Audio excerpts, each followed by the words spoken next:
it's pretty mind-blowing Yeah. how different it is in here now compared to how it was. Yeah. I gotta get close to you guys. Yeah.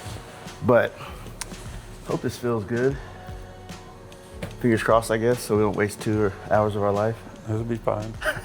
Just seeing you for 2 hours is good enough, buddy. Yeah.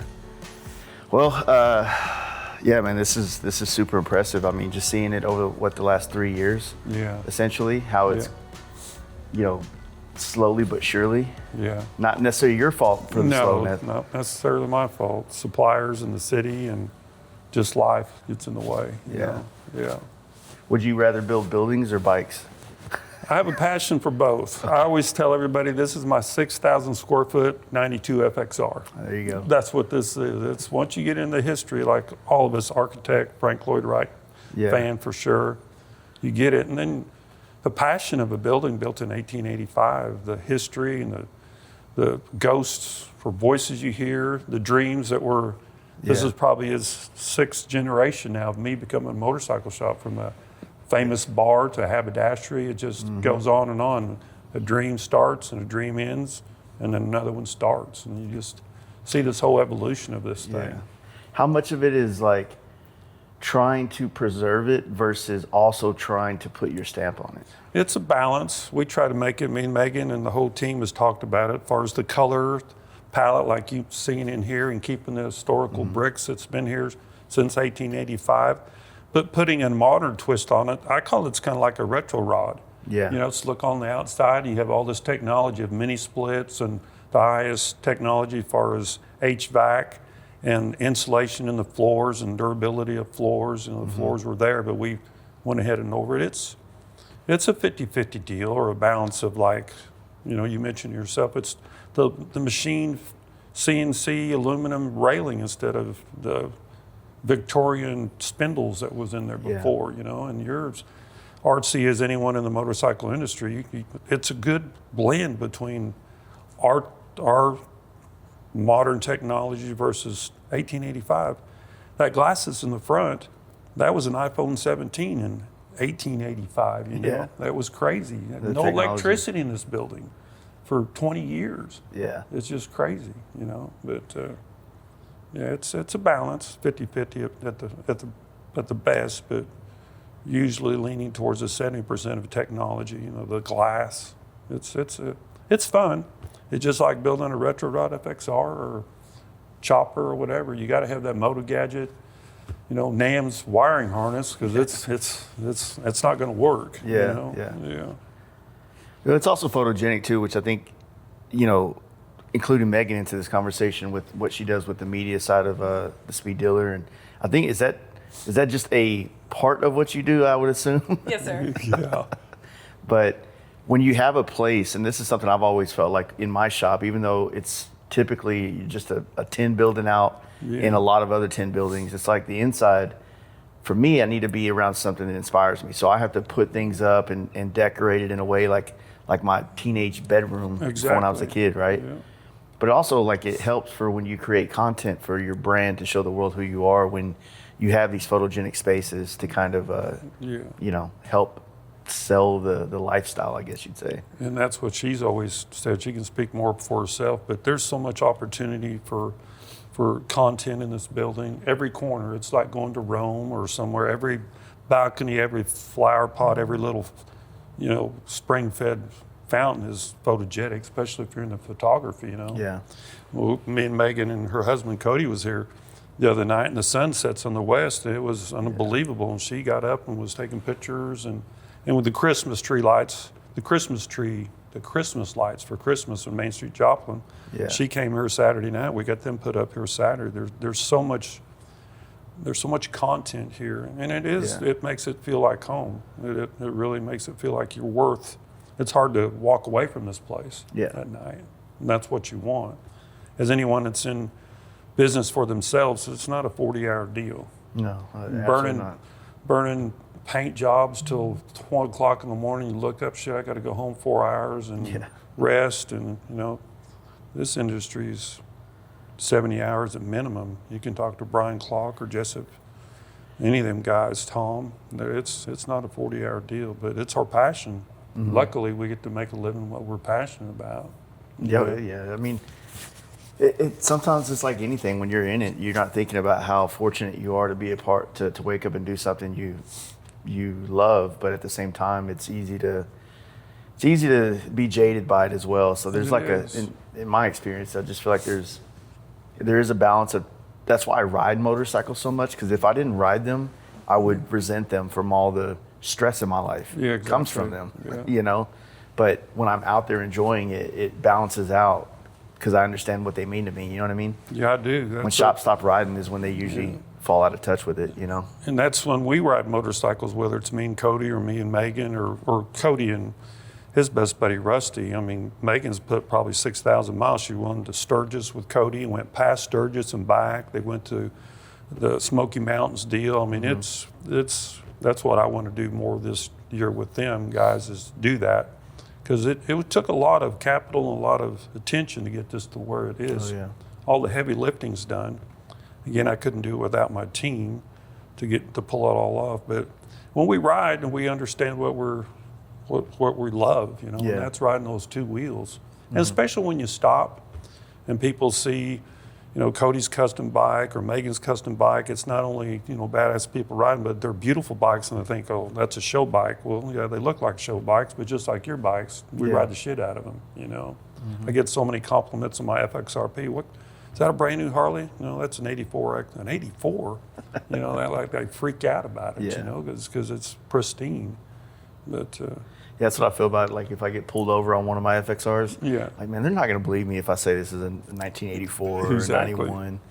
They're going to want to look at everything. I'm like, man. Yeah, but that happens a lot. But yeah, it's like, well, unlike a bike, if you're doing a project like building this place out, you know, if you get to a point on the bike where you're snagged up on it, time, whatever, you can push it to the side of the shop, and you're not like thinking about all the investment you have into it and how you need to move on it. You need to get things done. And this is a collection of a lot of different people coming together to make this happen, right? Yeah, the biggest part of it was hooking up with Chris from Sendit Construction and Chad Tandy. He kind of took over the deal, and he's one of my best friend's son. And with that, he collaborated and got all these people. There was a couple of bad apples in the deal, but we pushed hard to get to the East Coast, West Coast deal that Jeff Holt and Maggie put together. And we just all collaborated together in a very short period, 45 days, something like that, Megan. And we pulled it all together, and that's what really pushed us to the point of fighting the city about the smell of fumes. They put a stop order. Unfortunately, City Hall is right next door. So when we go to the permit, we just walk out our back doors, literally 10 steps, and go up to the 4th floor and get permits. But with that, they can smell a fart, literally, you know. What, are they just the gas fumes or what? The paint fumes. The odor, that's what we said. Well, how are you supposed to get the paint on the wall? We had to do it on the weekends. Oh, shit. Yeah, that's just one little hiccup. We got past all that. We did have to paint on the weekends. And Billy and his whole crew from Hillbilly Painting, they were able to go. And they did all their staining and sealing all the bricks. We literally had to pay money to do it on the weekends. Yeah. And they were not going to allow it. It's like the back of this building, it's a 3-story building, so the brick has been here since 140 years ago. And unfortunately, a couple of times they painted the back of the building in the alleyway. So we had to strip all that paint off because 50% of it was already gone. Yeah. So they didn't like the paint chips because the municipal parking lot is behind there's an alley and where the city hall parks back there. So there was little paint chips falling on people's cars. So we had to stop and do that on the weekends, you know, so. But they're friendly to us now. They seen, you know, we pushed on, and this hard-headed Dutchman wasn't going to freaking stop. Yeah. You know, and we've went through it all, and all the heavy lifting's done now. Yeah. We got some small permits to get, but we've got it all figured out. So again, the fun part, there was fun parts of it that we did, and we got to do artistic things to it, you know, and redid a lot of stuff, the stairwells per code, and the handicap bathroom, which took part of our little machine shop away. There was stuff that we had to overcome. I wasn't happy about it, but it is what it is, and I got past it, and had to get a structural engineer. Yeah, there was no need for bathrooms back in the 1800s when they built this thing. No, exactly. Yeah. So I was just thinking about that when you were saying that. And I was like, wait, there's no other. There wasn't a bathroom down there, No. right? So it's like they probably would have had an outhouse or something out in the back over here. Exactly. Yeah. Yeah. Yeah. Well, we just went to the Verizon store to get new shop phones and stuff, and we were waiting in the Verizon store, and we were there a couple hours, and we got to go to the bathroom. We don't have public bathrooms. What?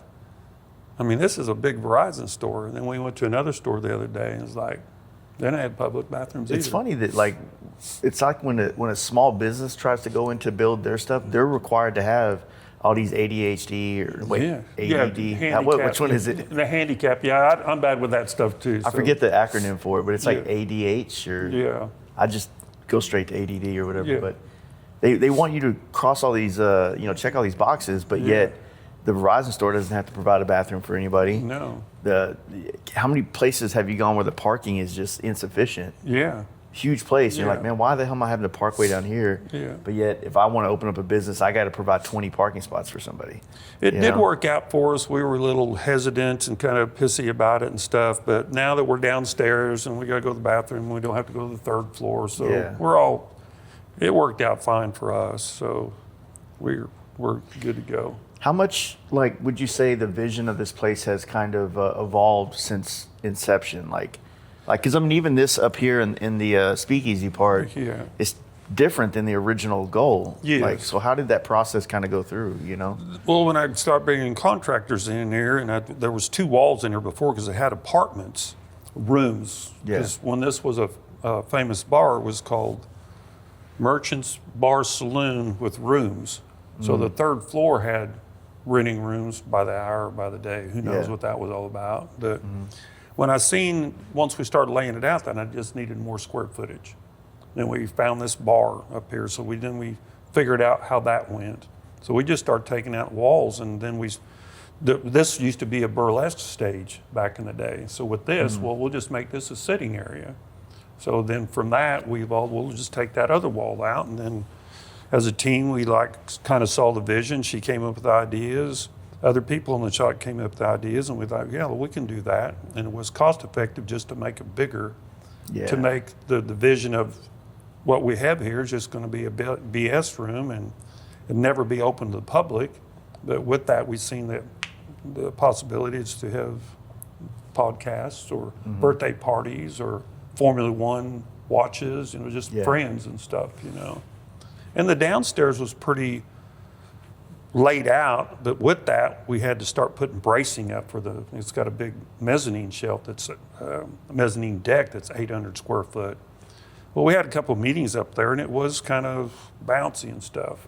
So with that, the city, we had to get an engineer and put support beams in it, which I wasn't happy about, but at the end of the day, the investment we had, it's solid now. Yeah. It'll be there for another 200 years or whatever. The vision didn't change a lot. We were kind of forced to change. Huh? Just kind of refined? Yeah, refined. Yeah. More structurally sound instead of spending a whole lot of money that I didn't think it was necessary. That come to find out it was, I wasn't happy about it, but we paid the bill and went on with it. And it's better than the original. How much of the actual machine shop are you planning to move over here? Just the manual stuff. I have a manual shop where I have a Bridgeport, just where I build my own motorcycles. Okay. Because we have 11 CNCs and our manufacturing facility is probably 20,000 square feet, something like that. So they're monster machines. Yeah. They'll all stay there. This will be just a retail front, a destination. Yeah.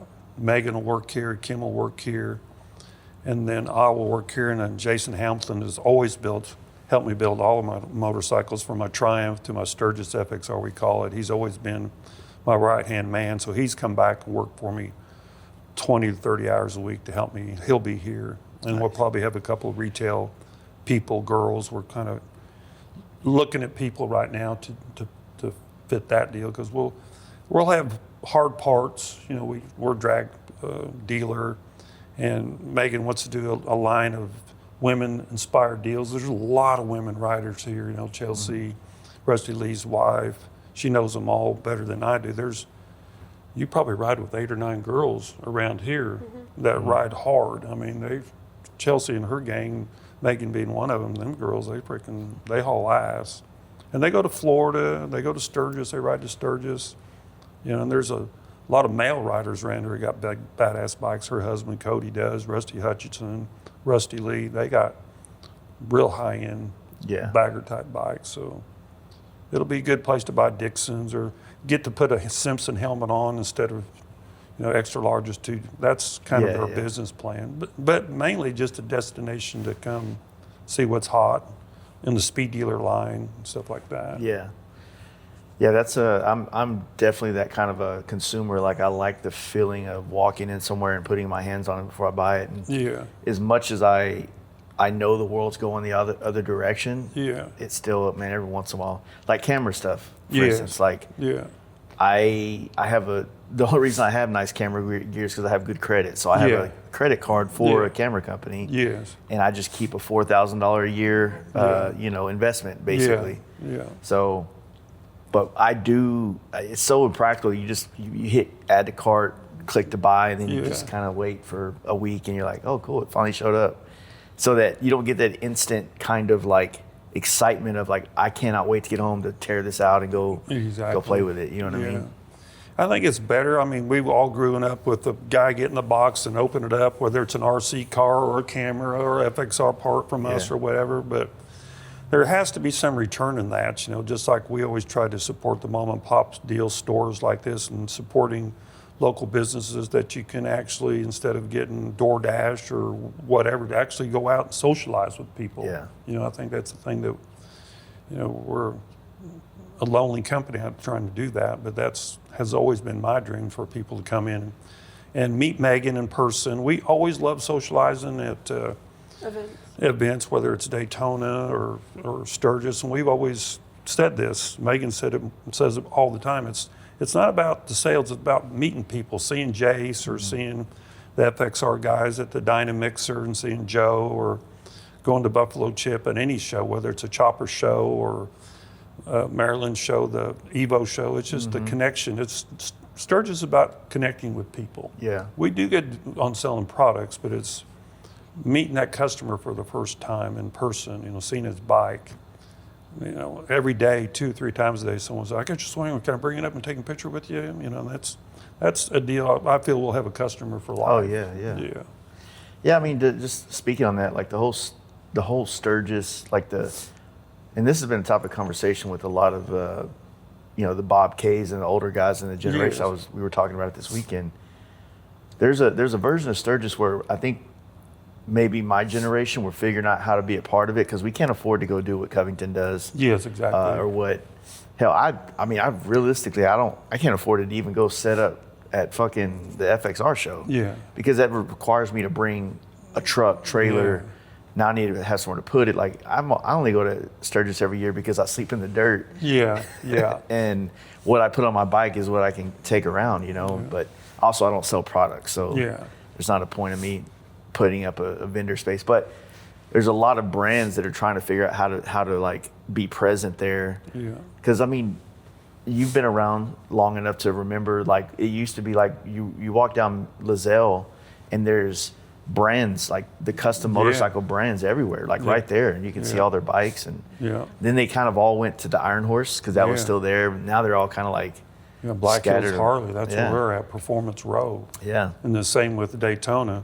Daytona's a little bit different than Sturgis because Sturgis has this 85 years of history downtown Sturgis. Yeah, you know. And especially dealing with the people, you know, one of my good friends is Irish Rich. He tells me about the good old days when they kicked him out of Sturgis. You know, he's got, you know, Irish Rich, he's got a memory like an elephant. He tells all the stories and the people, and probably even remembers their license plate number. You know, he tells about all these great fights between clubs and city council, and then Woody buying the property and finding water out there on all that land where he could have running water for bathrooms. And it just, the evolution of Sturgis is way different than Daytona. But getting to fitting in, selling product and still enjoying the ride is part of we just talked about this a couple of nights ago, what we want to do this next season, 2026. Sturgis, Daytona's definitely we're going to try to do something once a month somewhere.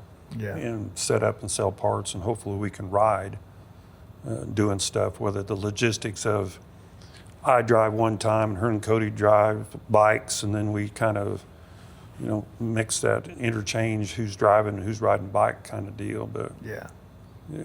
I really feel that you have to be out Well, there. I definitely got to say thank you for pushing me to go meet Rich, because that's been a great relationship. And Yeah, he's a solid dude. the first podcast did very well, and then the second one I thought was a great podcast too. But it's algorithm shit right now. People. Yeah.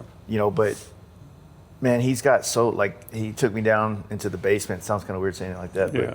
we went down to the basement of his house, and he was showing me all these old he gave me a couple old magazines Yeah. that he was in from back in the day, and just actually, besides just what he's been around, he's fucking talented. Like, He's a talented he's a skilled builder. dude, very Yeah. clean, which is something I really He's- admire about him. He's got that KISS system. Keep it simple, stupid. Yeah. Very, very classy, simple, but very refined simple. Yeah. He's not into the, not to take anything from nice paint jobs and stuff. He's got nice paint jobs and Yeah. stuff, but he's a crafter. He can take a hacksaw and a drill press and 3 different sizes of fucking drills and freaking figure it out. Yeah. He's old school, but he's super educated. I mean, he was he's wrote a lot of articles. Him and Keith Ball are best friends. He's done a lot of stuff for Easy Rider, which I'm glad that's coming back. Yeah, I think he's been a big help with what is it? Not Frank Ball, but his dad, Keith Ball. Keith Ball. Yeah. Which we've been talking for 2 years now about doing a podcast. I finally got to meet him with Rich this year. Yeah. And I've already met his grandson and got to do a podcast with him. So they're killing it out there in LA with that 5-ball stuff. You know what I mean? Yeah, he's Good vibes. That Hellraiser show they put on seems like that's one show that I see that happens that I feel like I legit have FOMO. Like I feel like I just missed something that's kind of in its inception. It's a really badass gig, Yeah, Keith has a real neat one. I told you about Rich's blog. Keith's got a blog too, old school type of a setup, kind of like Chopper Dogs type deal with technical support. And a lot of people know that. I forgot to mention that to you. I mean, putting mirrors on to putting an open belt on a shovel Is head. it the biker net? Yeah. Yeah. Yeah, that's a big deal. Bandit is his Biker nickname. Bandit net or something Yeah, like that? yeah, Let me that check was his this just to make nickname sure. back in the day. Get anxiety thinking about these damn cameras, Yeah. making sure they're going. Yeah, we are good. Sweet. That when I did the Ramjet podcast earlier this year, Tony. yeah, we set similar setup. Yeah. And I never hit record on the camera, but we had the audio. Oh. So we did an hour and a half, nothing. Huh. And I'm no. like, fuck. Yeah. Well, I had the audio, but I was trying to get the video aspect for it. Yeah. So doing the single camera setup, I don't have like the computer and all the stuff right here to look at. Yeah, to make So sure you're it's kind of all like, Yeah. and this fucker don't have a light on the front of it to let you know it's recording. recording. Yeah. So I don't know. It's all good though. Yeah. But yeah, Keith, I mean, I think it's that, like Easy Rider, like I feel like I'm preaching to just a dying thing because I love magazines. I do too, dude. And I mean, I love podcasts. I love everything that's going on. But the thing is that, like, how do we keep these things alive? I don't know. I mean, I got a shout out to Chris and Heather from Cycle Source. Yeah. They've kept it alive and they're passionate about it. I mean, it is the technology, it seems, is gone, but we're in Cycle Source this month. I love magazines. I love watching Jesse Rips. Russ Rips is in it this month too. And I love the history of that. So it's paper, just kind of like people coming in and putting a Simpson helmet on. I love showing people the paper, and it's a big deal. There was nothing more prestigious just 20 years ago of being in a magazine. Yeah. That was the pinnacle of building a motorcycle. Yeah. But now you and me, we can look at Instagram and look at everyone's badass bike, and it's kind of like Well, we're over it in 5 seconds. And I've mentioned this to other people that have magazines as well, and because the argument is, well, you could easily see everything on Instagram. It's like yes and no. Yeah, I agree Right? with that. Yeah. The way you photograph something and the story you tell in the magazine with intent Yes. is what you can give somebody that they don't have. Yes. Yeah, the bike might already be shown, be pictures of it, but Yeah. if you do real photography and go shoot it, Yeah. and you go spend time with that person, not just catching 400 people at a bike rally, No. and go sit down, write a real article Yeah. about this that's interesting. And that's what we You know? did. Missy, that did our photo shoot, Megan went with me and Cody, and Megan was just amazed. We were there maybe an hour, Megan, something like that, and she learned so much just the way Yeah. she stabilized her camera and her angles and stuff. And Megan was 20 questions, and Missy was just so, Yeah. so good. She learned from Lichter. Yeah, That's who yeah. she studied under, right? She was an understudy for him for 2 or 3 years, so she learned from the best, obviously. Yeah. And she's the next generation.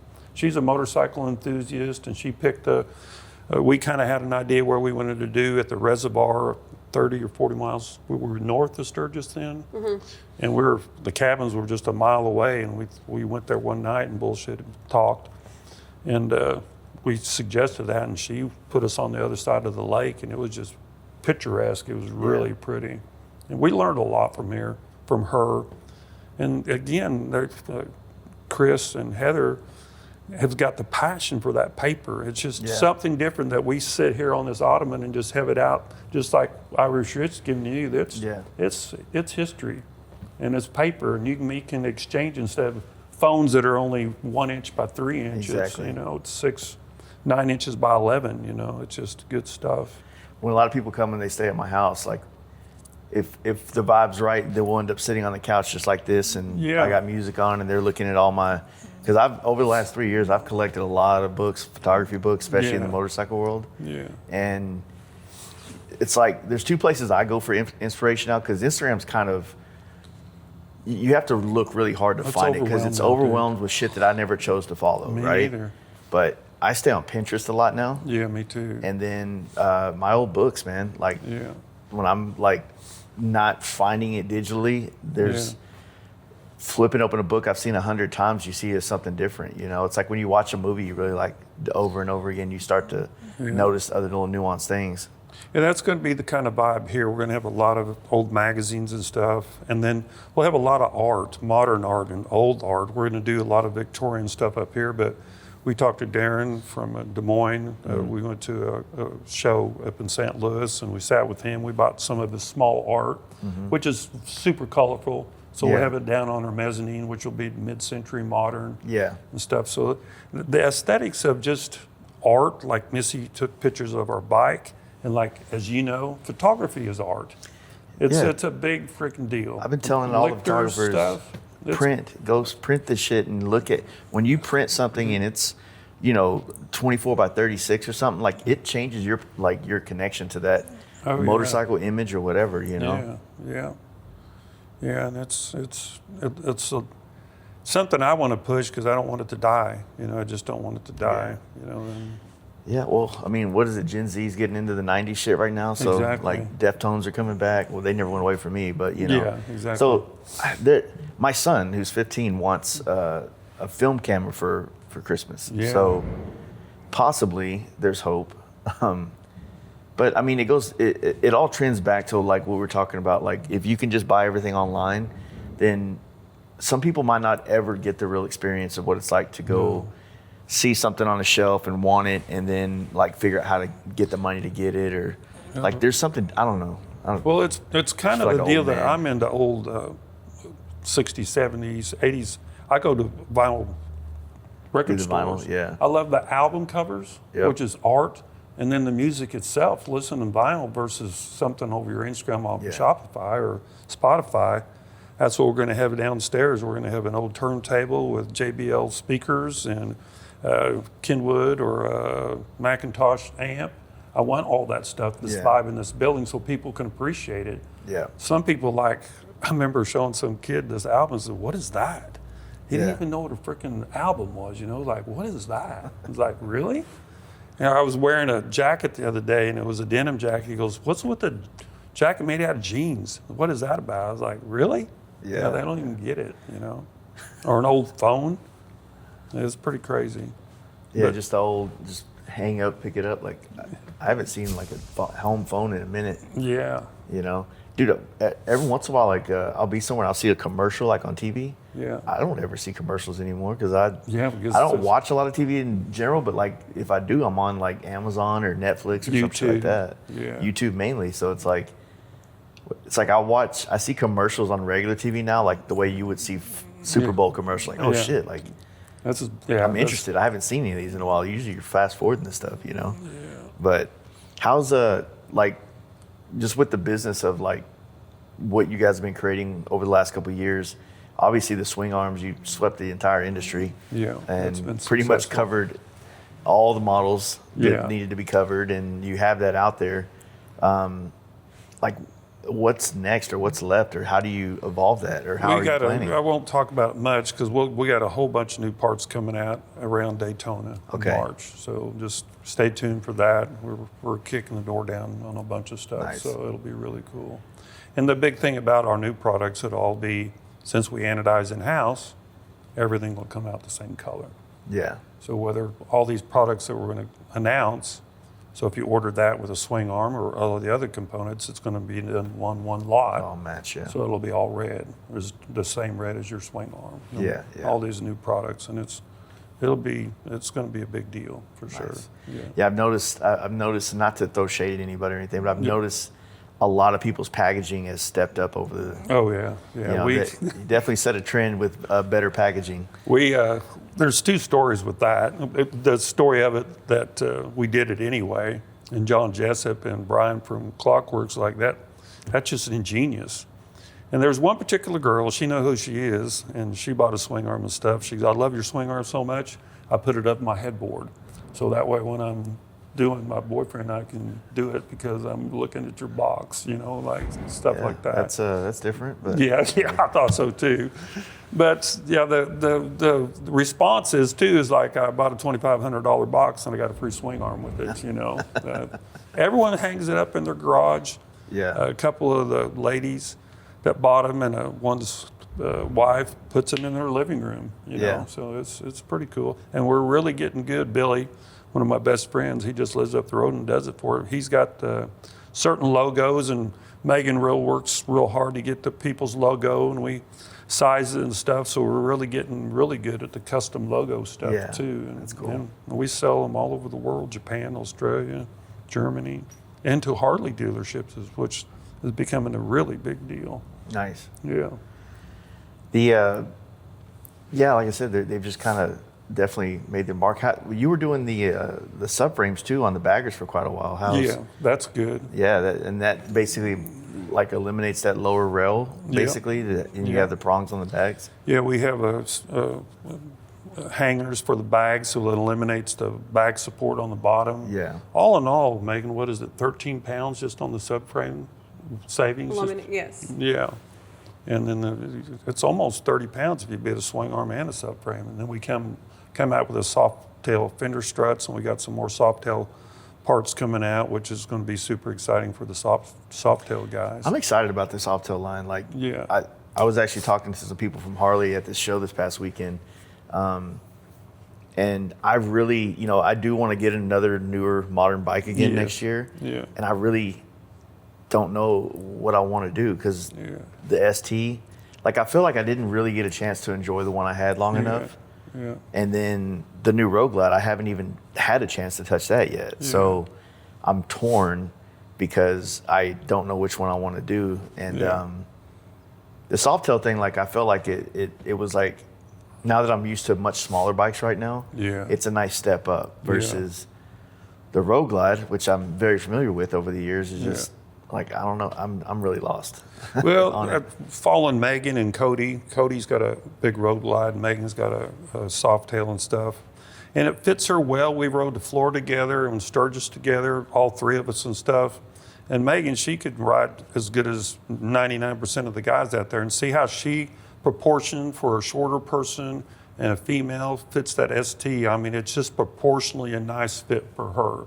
Yeah. Now she sits on Cody's Road Glide. It just looks a little bit too big for her, and it's probably another 225 pounds heavier or something like that. and it accelerates hard with her. She can outrun most guys. I mean, it's just and she just got a pipe and a cam, a 30-30 cam. That thing freaking runs, dude. I mean, it freaking hauls ass. I mean, it's really impressive with $2,000 a pipe, but you got a Thundermax tuner too. Yeah, I mean, that freaking thing.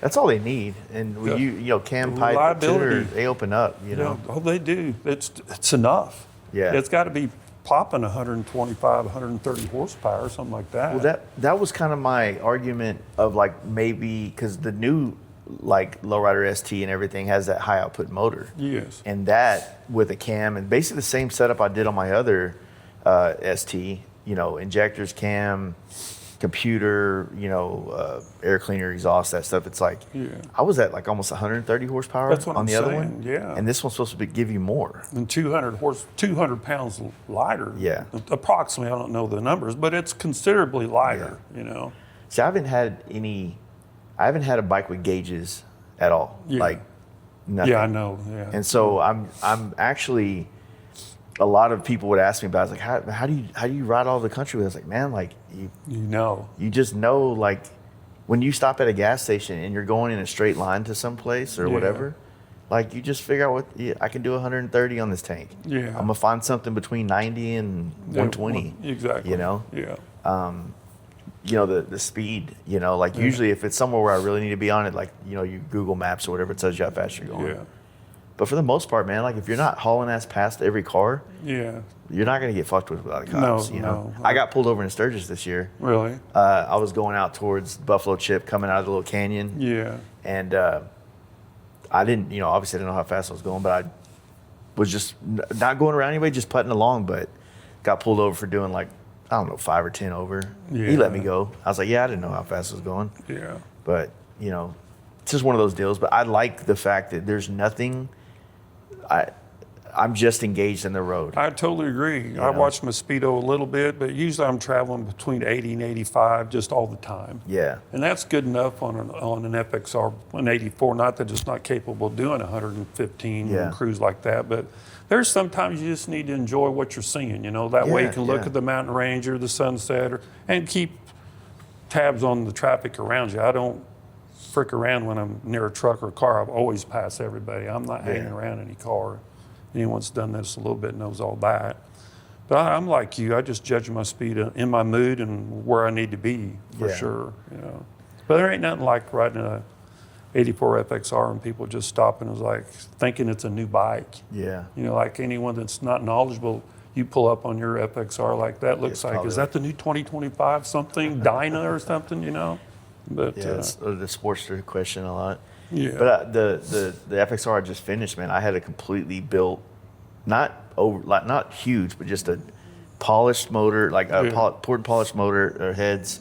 The guy that built it, Russell's like really good at. He does nitro bikes, so he has all these little tricks he does to the rods and everything, perfectly balanced. And I tell you what, it's one of the best feeling Evo. Yeah. 80-inch Evo. I love it. It feels so good. I don't do anything but Evos and FXR. I just like that.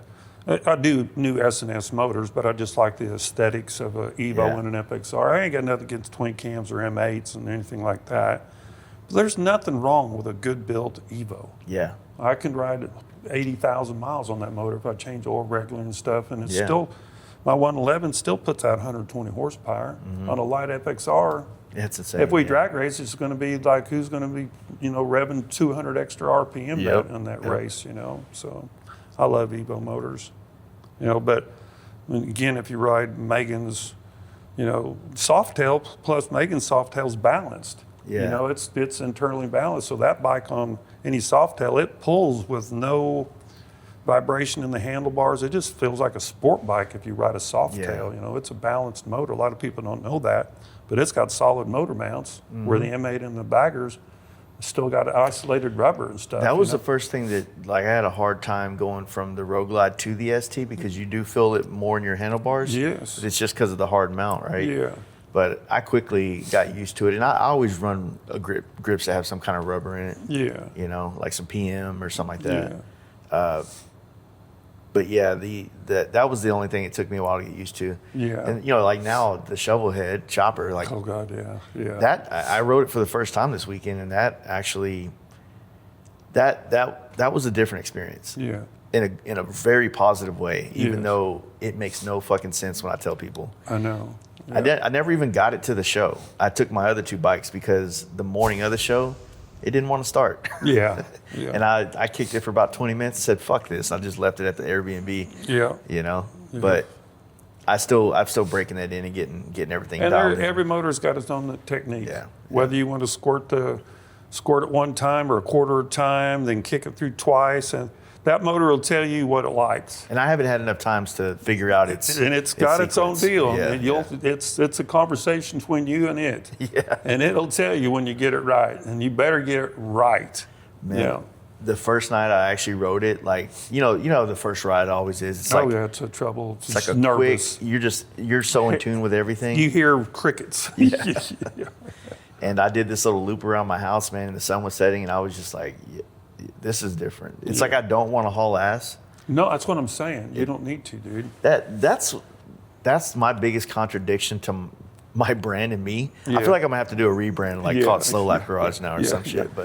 Yeah. But it's just like everything that I enjoy right now is a cruise. Yeah. That's what I'm saying. Like you were saying, like going to these beautiful places, it feels good to just kind of step back a little bit, especially with photography. Yeah. And I think I was alluding to this whenever I came. We had lunch last summer. Yeah.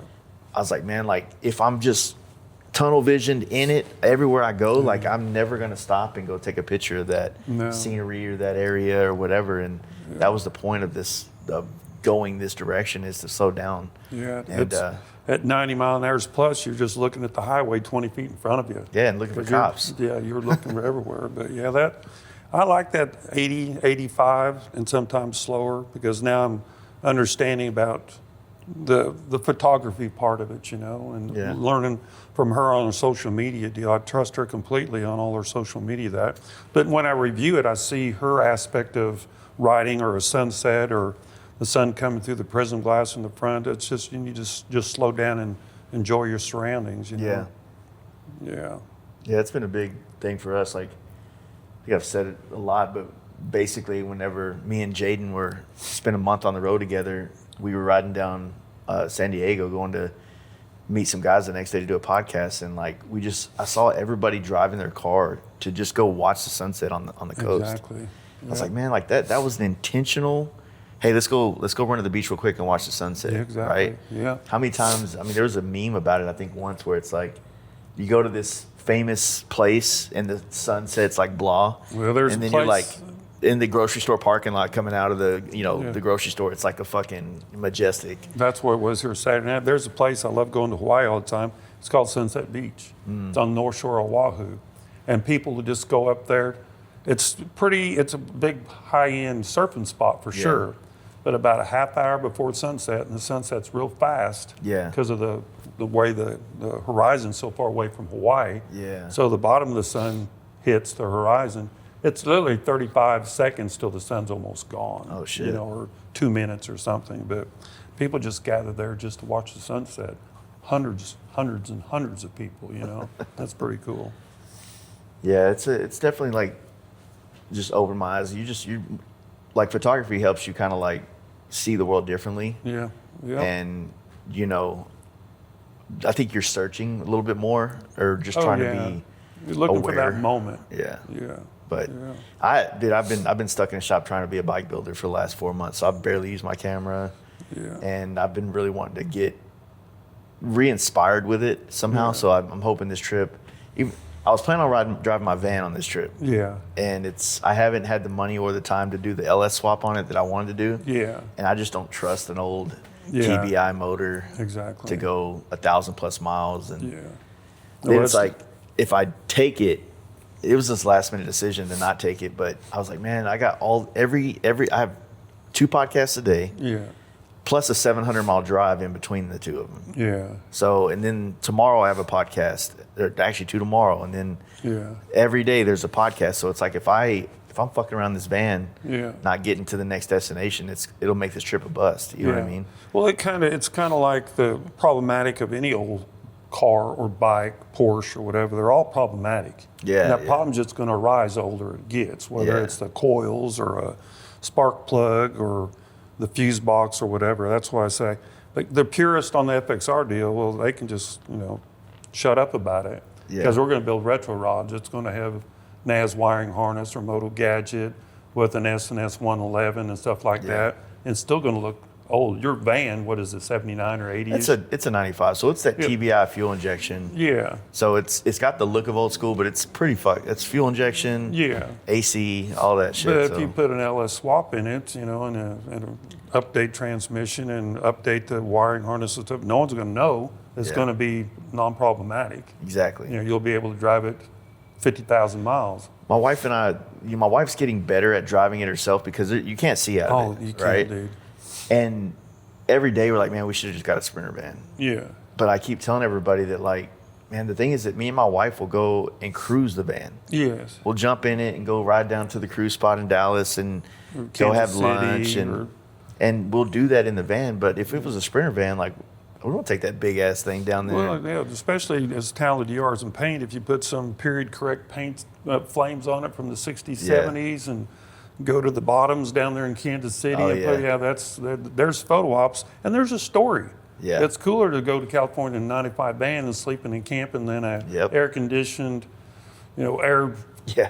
ride beds and stuff. So the choppers, like, I have a 49-inch opening.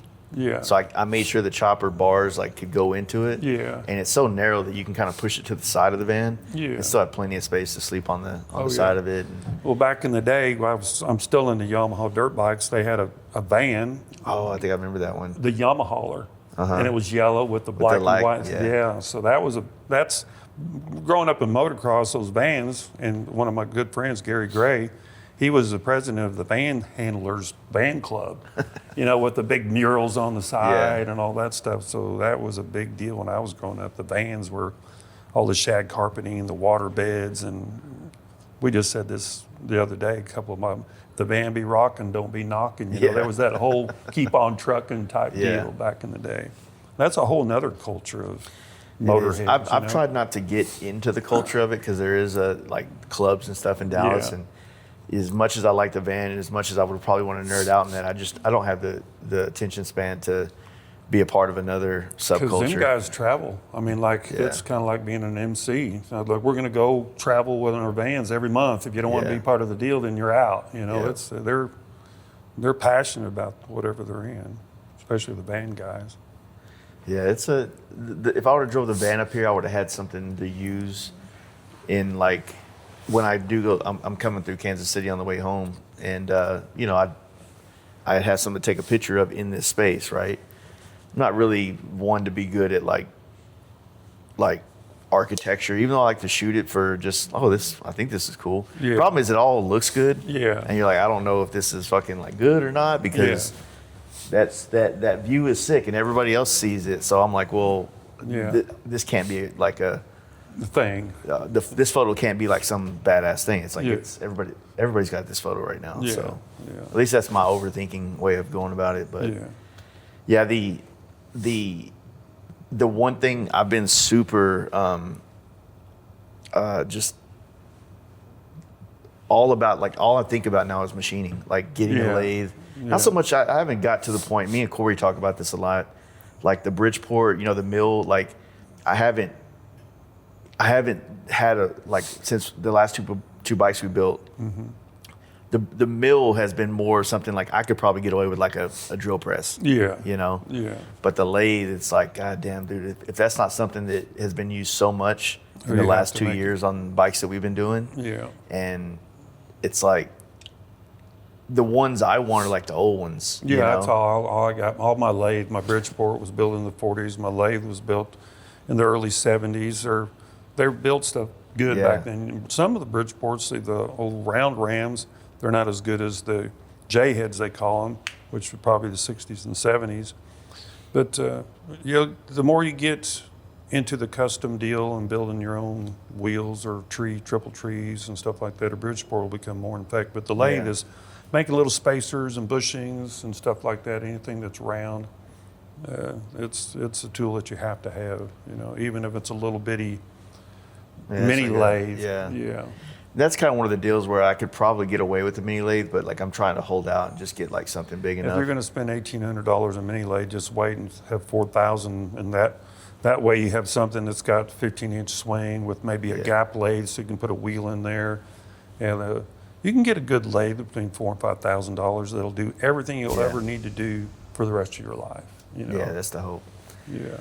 Yeah, just the whole bug of fabricating and getting down in there, and like it's really hard not to just want to go down that path, And and the problem is that even building this last chopper, there's so many little things that a lathe is required, and all these skills that I know that you guys and your peers just you had to. This is how you had to do it. Yeah. I mean, like the product line that you have, I mean, just all the spacers, like the whole kit. Yeah. Like those kind of things are like real helpful for a guy like me that doesn't have a lathe. Exactly. Because then we can kind of figure it out, and then Yeah. But then again, if I just had a lathe. Yeah. Yeah, I get it, because that's, if you're building custom bikes, that's what's custom. Even if they're manufactured parts and we try to manufacture to everyone's requirements, but we ran into a deal, a guy bought a special hub for his wheel. Yeah. Which is 3/8 thicker than a regular freaking hub from anybody else. So we had to machine some stuff for him, It's custom, baby. Get used to it. It's not OCC stuff. It's, West Coast chopper, you're going to have to build it yourself somehow. Yeah. And they get a little bit pissy about it, but it is what it is. Yeah. No, it makes sense. That's probably the next move. I mean, for sure. The only problem is, like, I do enjoy the time I get to spend with Corey at his house. It's a drive, but it's like, he's very patient, and he takes the time to kind of show me this and why. And he's like, don't ever do this. He's a good teacher. Yeah, he's very patient in that regard. And it's like I haven't physically touched the lathe yet, but I've seen it work so much. It's kind of like once I get one, I feel like I'll be so familiar with it already. Yeah. The mechanisms and understanding everything. He's already got me kind of like schooled me on the brand. So like I actually just had to order them from this guy on Marketplace. So he's supposed to be shipping them, but some old Starrett calipers, getting some like, he's like, go find the old tools, the old machinist tools, and you're going to save a lot of money than if you go buy brand new stuff, but all manual stuff. Like, depth mics. I have a pair of depth mics. All my guys work in the main manufacturing part of them. They got all digital. So they always, batteries last like 6 months, and they got to get the batteries. And I got my old just hard school Starrett depth mics, and I can change my stems. And I got a pair of vernier calipers, which is the generation 4 dial calipers. And anyone that comes in my shop and sees my digital calipers, they take them. Johnny Ray takes them all the time. And then they never take my vernier calipers because they can't read the damn things, because you got to kind of line it up and stuff like that. So that's always where I leave them. No one ever takes that stuff. So the old school stuff is really cool. Yeah. When I went and did the podcast with Cody Childress a couple months back, and I got to see his tools, and I was like, damn, dude, I've known Cody for so long. I've known him and too. I never knew that and this is no dig at him at all, but like, I just didn't know he was like that. He's talented, and I feel bad. I just thought he was a real dapper man, that had a style, but all the fab work he was doing on that bike, and he did well at Born Free. He got the San Diego Customs pick on that thing, and I'm just so happy for him, like getting that bike done. I've known Cody now for almost 2.5 decades. Yeah. Not to bring this story up, but we were all chopper dogs back in the day, And he's his own worst critic. He is. He does, and I love him, and I'm always brutally honest with him how good he is, but he just needs to get over that. He is a very talented. He's in the upper peer. He's just as good as Jesse or Billy or any of them guys. He's a capable man. He's going to build some very legendary motorcycles for sure. Now, he's just getting started. He's just now got his game. He's got his confidence now. The only thing that holds any of us back is the time and the capital. Yeah. Because we talked about that. That's an expensive bike to build. It is. And the time, the thousands of hours, and then the redos. Like, okay, that didn't work out, so god dang. But we've all learned that. If it don't fit, stop. Just throw it in the trash, and that's hard to do sometimes. Yeah. But he's raised the bar on that bike. You know, For sure. I've built some really nice FXRs, and every one of us go to that plateau that Cody's put the notch on the high jump just a little bit higher. I never even noticed this on his bike at Born Free, but then I was watching like a Born Free recap video, and he had pointed out he has a skid plate on the bottom of it. Yeah. It's all like billet and has some stuff done to it. So Yeah. I don't know. I think that it goes back to like what you're doing here with the building. It's finding ways to use the different techniques from doing Textures. building, doing billet stuff, to then finding a way to do some more hand formed things and blending everything together to have like something that just really cohesively works together. Yeah. You know? Yeah. And his bike came out bitching, and you know, you're supposed to be having an FXR chopper. Is this thing gonna? Yeah, we got one other bike to build for then. It's gonna be. Yeah. It's I gonna think be badass. Booster Brad's doing one too. I think Cody Childress is doing a frame for him, Yep. and then you and they're just gonna have like a chopper dog FXR. Exactly. Chopper crew. Yeah. Yep. Dude, they ride bitching, man. You have the look. It's tough as hell, and you still have suspension in your swing arm and ways to put the performance into it. You know. Yeah. That's the thing, that we were all raised on that West Coast chopper look, and we still do that. You know, just like Williams built his tank and had a chopper dog. We were raised with that look, and we were passionate about that in the early 20s, and that's how we kind of do our own twist on it. You know. Yeah. For sure. I can't wait to get my FXR West Coast chopper look bike. What's the done. next build? Bagger. Bagger. Lightest bagger ever built. Okay. What year? Brand new. That's a brand new one. So you are R&Ding for different stuff on that bike. You don't have to talk about the products, but that's is that what we're R&D going to be for that. looking for? Yeah. Nice. Yeah, it'll be the lightest bagger ever built. Nice. Its own frame. Yeah. Yeah. It's super. The frame's done. Yep. The Yeah, frame's that'll done. be rad. All Yeah. carbon. Yeah, all carbon, chrome moly frame. Frame's 40 pounds lighter than a stock frame. God damn. Yeah. We're gonna have to weigh down the front end somehow. Yeah. We're going to do. Everything's done except figuring out the front end. If we got to build titanium triple trees to get under 550, that's what we'll do. Yeah, it's going to be a deal. And you can get titanium like blocked? Oh, like, yeah. We do a lot of aerospace stuff, and titanium, you can get titanium in 9-inch thick, 4 foot by 4 foot. How is it machining titanium? Like, you know how stainless is a much harder steel? Yeah. Is titanium a hard steel? Yeah, for instance, like if you're machining aluminum, there's a certain rating of material, surface feed per minute, how much material you can move. So aluminum is around 400 to 500, sometimes 800 surface feed you can remove material. Stainless steel with carbide tooling is around 200 to 225. And then you get to titanium, it's only probably 130 surface feed. So you have to machine it slow. You can remove a lot of metal, but it's going to be 20 times slower than machining aluminum. But it's going to be the strength of steel, and you can get down to unbelievable wall thicknesses and still be, it's the strongest. So rigid, yeah. Oh, it's rigid. It's everything in a fighter plane is made out of titanium. Just like we're getting into titanium bolts.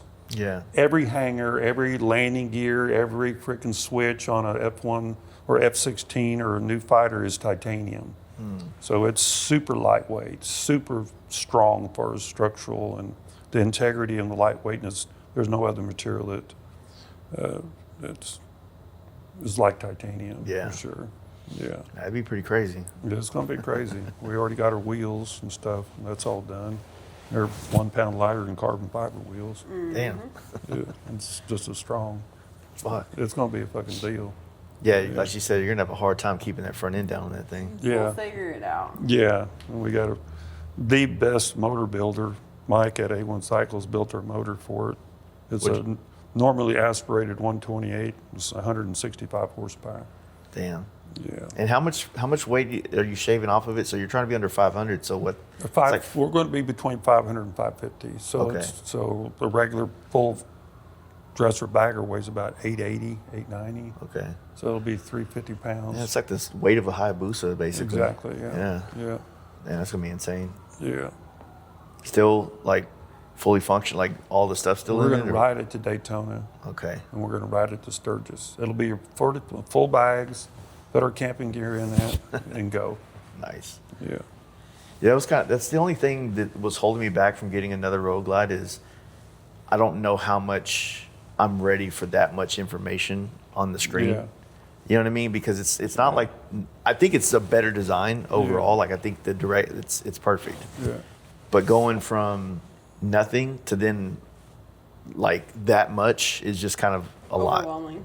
Yeah. I would, Jeff from NAMS is helping us with all the wiring. Yeah. The wiring harness is done, the gauges is done, minimalistic, but Yeah. enough information on one deal.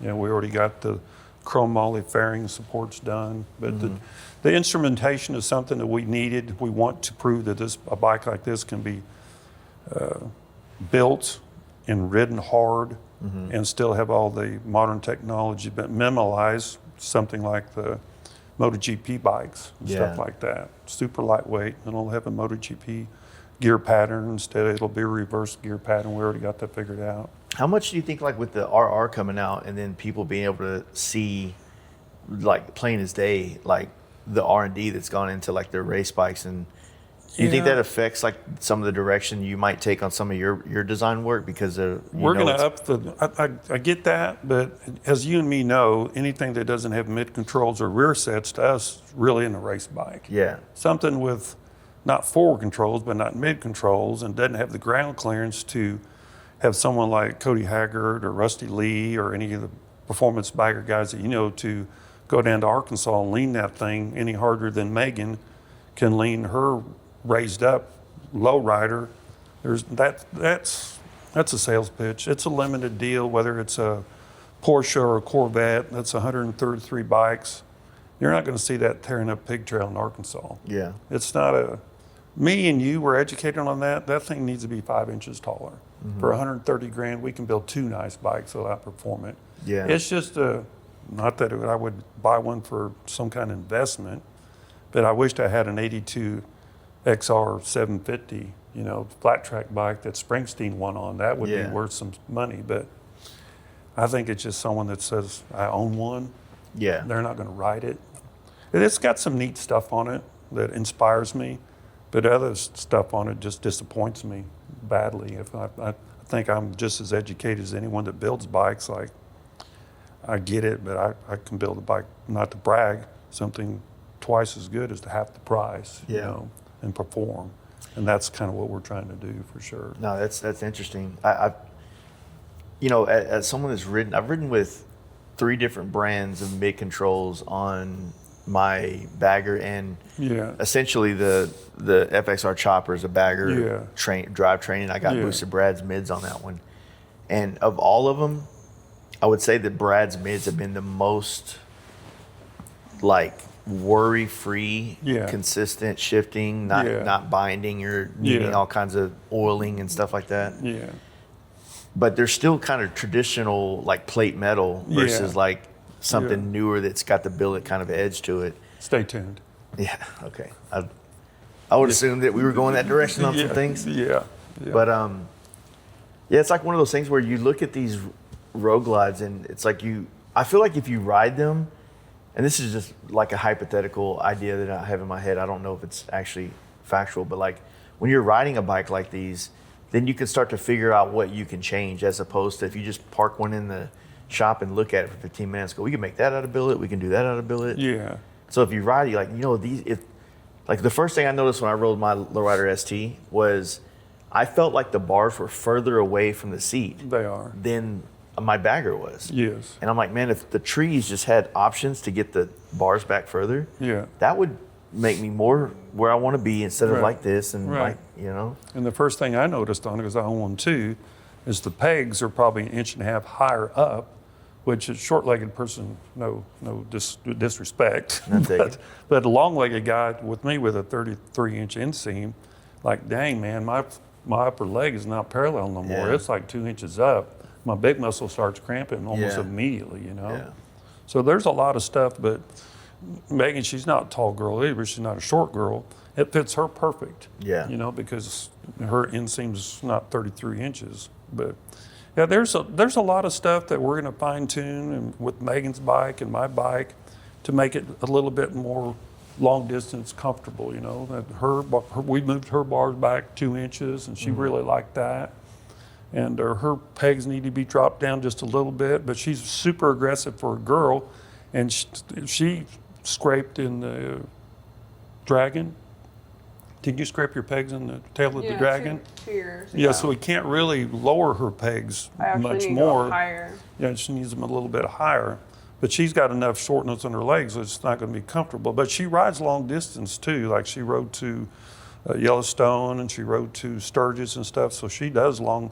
And Cody, her husband, I mean, she got to be badass to ride up with him because he don't frick around. I mean, he's doing 110. And I rode behind him in Sturgis when we stayed up to this last Sturgis with he rode his old Clapper Dyna, which is not a real Clapper Dyna, but it's an early model Dyna, and that boy can, you know, he can ride, you know, and that's the way you have to set up your product between the non-aggressive riders and the aggressive riders, you know. So that's always looking at product to see who can improve it, but there's always a point that if you raise it too high, there's comfortable and there's aesthetics and all that stuff. Yeah. But Me, aesthetically, like I just have a hard time looking at bikes that are so jacked up you can see through every. I was like, aesthetically. Now, obviously, it's like Steve Chamberlain's bike. He needs it that high to go do that. Yeah. But I mean, I have no desire to be that aggressive on the road. You know what I mean? Yeah. I don't know, man. Like I'm traditionally like a low guy. Like I like lowered vehicles and lowered things. Yeah. But I found that without lowering bikes, if you do the 1821 kind of setup, you get that up. It's a taller look, even though it's still all tucked and everything. And I like that look more. Yeah, that's kind of what we are in the bagger deal. We just modified our race version of our swing arm because we've got guys putting 15 to 17 inch shocks. There's a whole bunch of customer base guys now that are just getting into the performance bagger deal, and they just want that ground clearance. So our swing arm now will clear in 17 inch shocks. But that's always a big deal, finding that happy medium. So when you're doing the higher shocks, like I say on the newer bikes, are you just basically, I mean, your oil pan is good problem. That's what we did. We clearanced our swing arm, so to clearance the oil pan. Okay, yeah. Steve was the first, Chamberlain was the first one to do that. So now we've modified them so they can put 17 inch shocks. Yeah. Because we've got a couple of guys now that are racing on the Softail side, and we've got 17 inch shocks on 2 race bikes. Yeah, because the Softails have another pivot point that like it's in front of the swing arm there that you got to clearance out, and then there's a couple of guys that helped with that, and they've had great success, and great improving as far as performance on lap times and stuff, as far as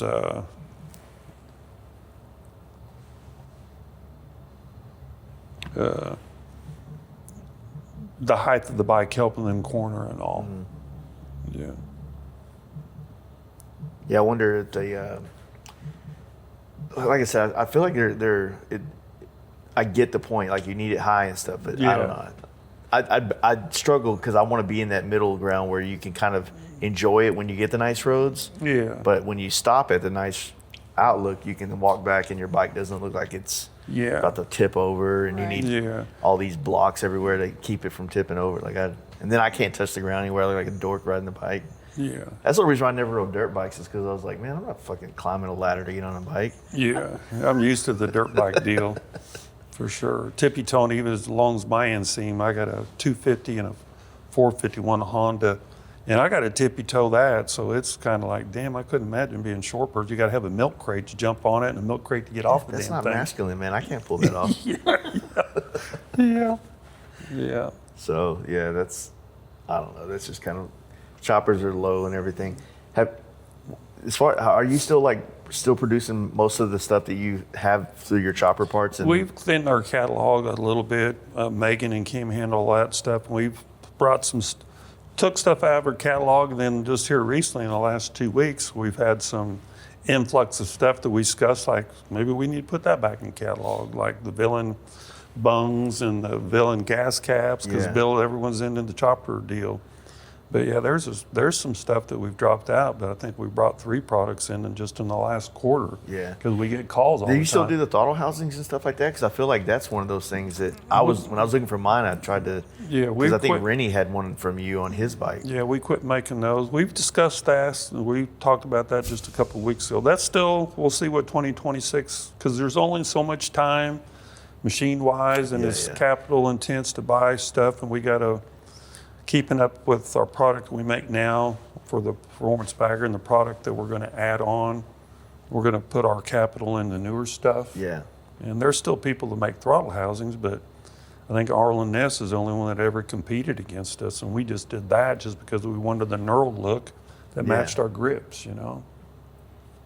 But you need to get a foundry going out in the back of the shop. yeah, we pour got some enough castings going out on. there. We're doing our Cerakote stuff right now, so we're getting into that. We're going to try to push that versus anodizing, so we're doing that. So we're expanding and other stuff. So it's. Yeah, I've had a lot of people reach out to me about, like, I refuse to paint one of your swing arms. Yeah. It's not at any fault of the swing arm. It's just that, like, the wireframe depth and all those things, trying to get color consistently through there, it's very complicated for someone with a paint gun. Powder is easier because the powder, like the static electricity, it sticks to it. Yeah. But the problem is you're trying to get in all these cracks and grooves, and then they want all that taped off the way y'all do some of the custom stuff you do. And I'm like, dude, like, do you really want to spend $3,000 having this thing? The amount of time it's going to take me to tape all this off, and then it's going to get fucked up when you ride it. So now I have to have a warranty aspect onto this. It's like, it's not worth it for me. We have a customer base, probably 10 or 15% that paints or powder coats our swing arms. I mean, there's some hungry people out there, and I'm glad they're out there. Yeah. I'll probably just have them paint them for me. Yeah. Well, it's just, like I said, when you're like, it's never, hey, I want to paint it, gray. Yeah, no. I want candy with flake, and then all this extra shit that, like, has so much mill thickness that, I mean, trust me, that I've seen a lot of them done. Some of them not so well, you know. But when you're seeing it on Instagram, it all looks perfect. You know what I mean? Yeah, there's some combos that we thought, but there hasn't been one customer or combo that when we get it, because we usually try to get them to paint it, then we send it back and we assemble it to make sure that nothing's in the bearings and it's all aligned and all that stuff. But there's a couple of them. There's one girl, Stephanie, that did a pink one, which came out badass. On Instagram, it looked pink. She sent us pictures. When it got to us, it was metallic pink, which was super freaking cool, to us. So there's a lot of, and Jessie, hers is pink too, I think. Yeah, there's so many girl riders now. And luckily Megan can relate to those girls. Not that I can either, but man, it's just incredible in the last 4 or 5 years. The girls that we talk to individually that build badass custom bikes and ride them, there's a bunch of them out there. It's not a rarity anymore. I don't know the percentage, but it's double digit for sure. Well, I've definitely noticed some chicks putting way more money into their bikes and way more just doing better jobs on some of their bikes than some of the dudes do. Yeah. It's like they get it, like Jess's bike. It's a custom painted, custom motorcycle, big motor, all things done right. Yeah. And then, this dude's mad over here because she won a bike show and this dude's just got a black bike. Yeah. It's like, but mine's this. It's like, nobody fucking cares about a solid color bike, man. No, they don't. In a bike show. Yeah, exactly. On the track, one thing, or for you personally, one thing, but if you want to win bike shows, you got to have custom motorcycles. Yeah, there's a lot of them. I can name probably 20 right now that are customers of their $80,000 builds, easy, and they ride Kay. Yeah, exactly. Yeah, she's a good gal. She rides the heck out of her bike. Yeah, I think it's just a matter of, like, I mean, we were kind of talking about this downstairs. It's just about how much people want to invest in this, and using the word invest is the wrong way. You need to look at it like, I want to get the most out of this, and if you're willing to spend the money to have nice things or to learn how to do these nice things, then, fuck, man, like, I encourage it, but, this isn't the real estate market. No, it's not. If you buy and you spend a lot of money on these bikes and you don't want to ride it, you don't want to get a rock chip in it, you don't want to have anything because you don't want to lose any value of it, it's the wrong mentality in my opinion. Yeah, you know? it's not something you need. You're not going to get a return on investment. It's not going to happen. I think every once in a while you might get lucky. Like, for instance, like we could build an FXR that, you know, we have 20 grand Yeah. into it and it's a nice bike. Yeah. And then we could probably sell it for 25 or 30 depending on Yeah. how nice it is, what it has, and if the customer is willing to spend it, right? Yeah. But when you have a Road Glide that's a $30,000 Road Glide off the rip, and then you have $50,000 in parts, not even Yeah. labor anywhere yet, like Yeah. that's an expensive motorcycle. Like you need to do that because you Want it. that. Yeah. You know? Yeah.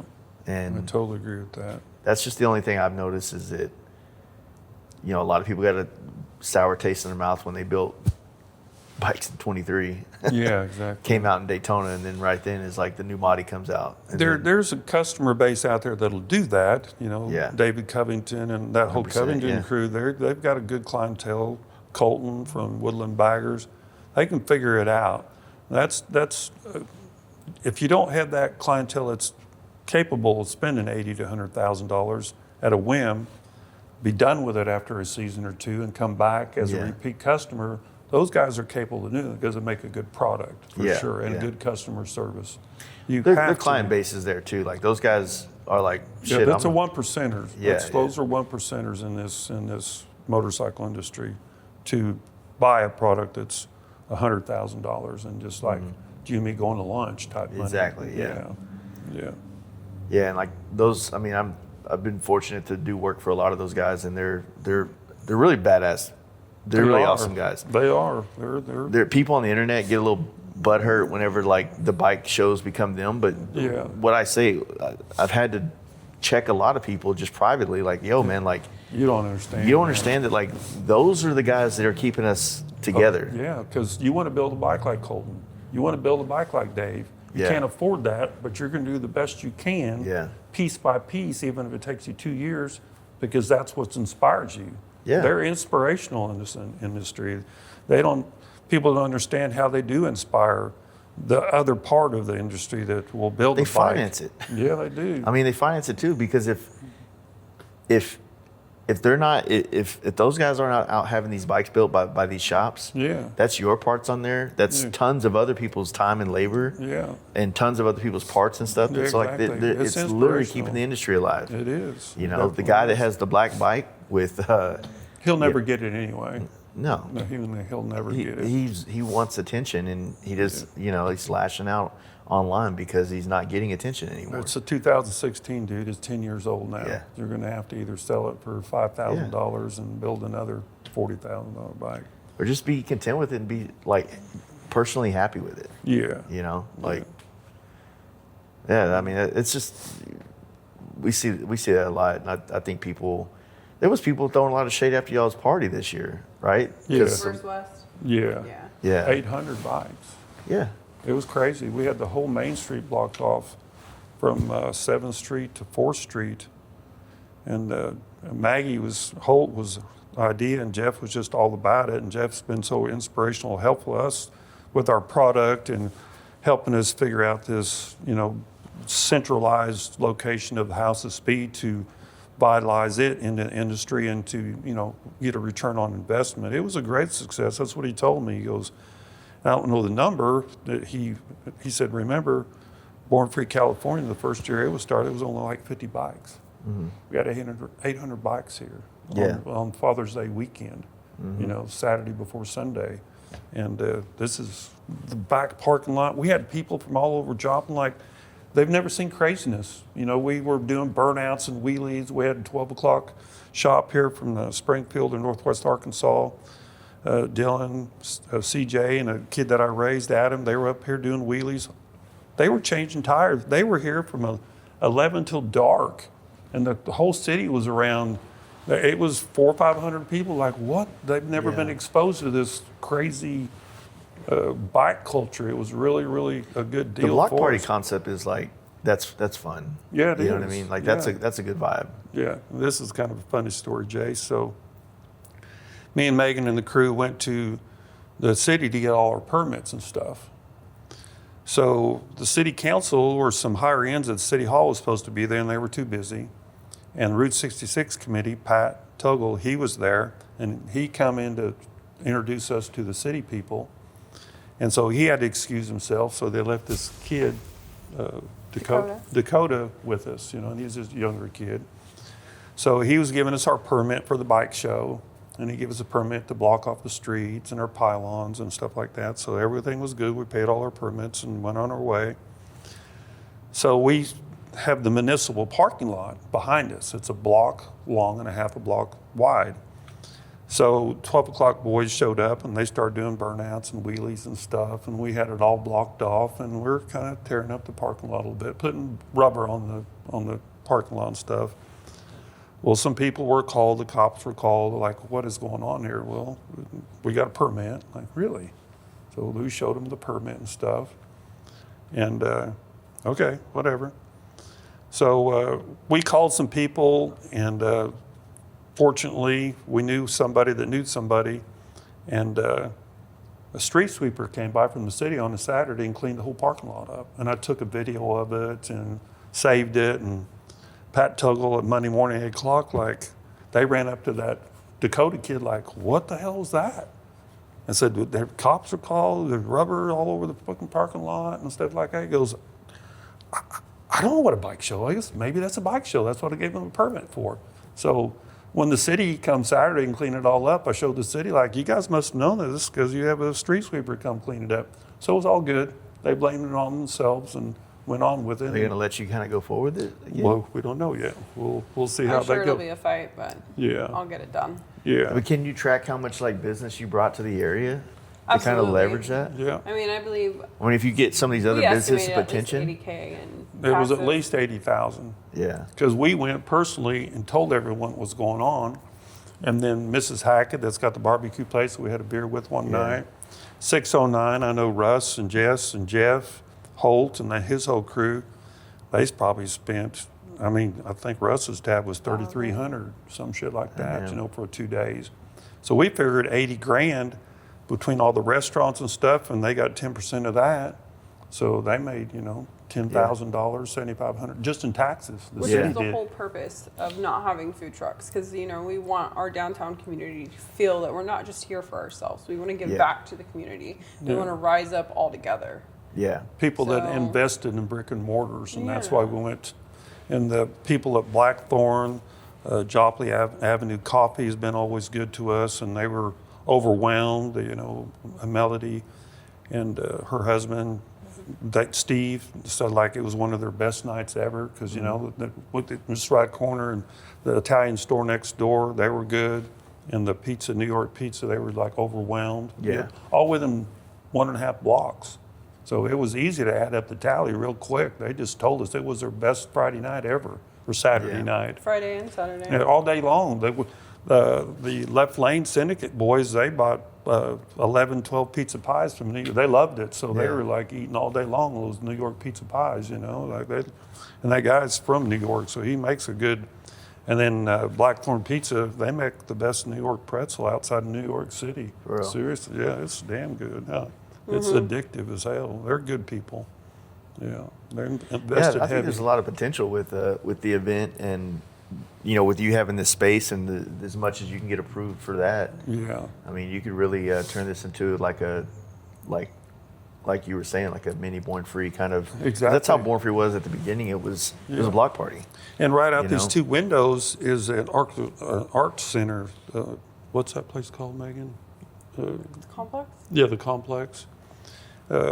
So we're going to try to do a winter bike show. You know, we know Scott and Warren from Alma Tried, and they're going to help us with something doing off schedule of their deal during the winter because it's a beautiful complex. So we can probably have 100 motorcycles in there in April or something when the snow's still flying here. And it's just across the parking lot. And it's a $22 million building they just got done, and it's all brand new, artsy fartsy, and got plenty of room for stage for motorcycles, and the parking lot, which is adjacent to our parking lot. So we're going to try to do a lot of stuff that the industry's done, so the Midwest, from Kansas City, Tulsa, Oklahoma City, can come here during the winter and have a mom at tri-type show. You got a good, like if you dropped a pin and did a 300-mile radius, because I'm just over 300. I think I'm almost like 380 or something like that. Yeah.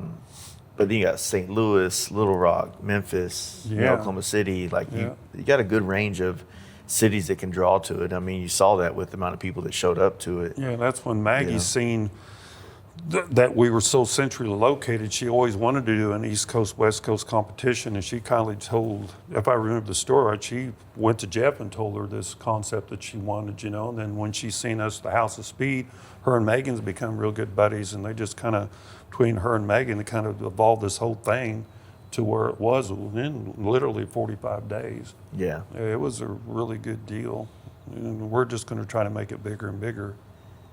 You know, even we got other parking lots as close if the city, and hopefully the city will understand what we did for the deal. And rubber on the parking lot is no big deal. Yeah, If it cleans up, then it shouldn't be a problem. Well, just like our alleyway right now, we've been working on getting a utility pole for 400 amp three-phase service here for 2 years. We finally got it set 2 weeks ago. And they've got the whole alleyway painted where the pipes are so they can miss stuff. So that red, orange, blue paint's going to be there for several years. So I don't see what they got a problem with some rubber that's going to be washed away I feel literally like you need months. I don't know what it'd be. It's almost like a producer. You know how they get shit done? Yeah. Like they go in there and argue it for you, or Yeah. like a lawyer type situation. Yeah, she's a pretty good arguer. But, yeah. She's done real good in the last month. I've kind of put that on her lap, and she's got stuff done that's been taking us literally a year or two. So she's got a pretty good rapport with people now. She knows who to talk to, and everyone's been really friendly the last 2 months because they realize that we're not going to give up. You know, Yeah. we are an asset for sure. That's good. Yeah. Yeah, it's got potential. I mean, like I said, the city's got a vibe. You got plenty of places to eat. You know, I assume yeah. there's plenty of hotels around here. Oh yeah, especially because I-44 is only 3 miles up the road. Yeah. There's a conglomerate of hotels here. Yeah, the casino's always fun too. Yeah, exactly. Yeah.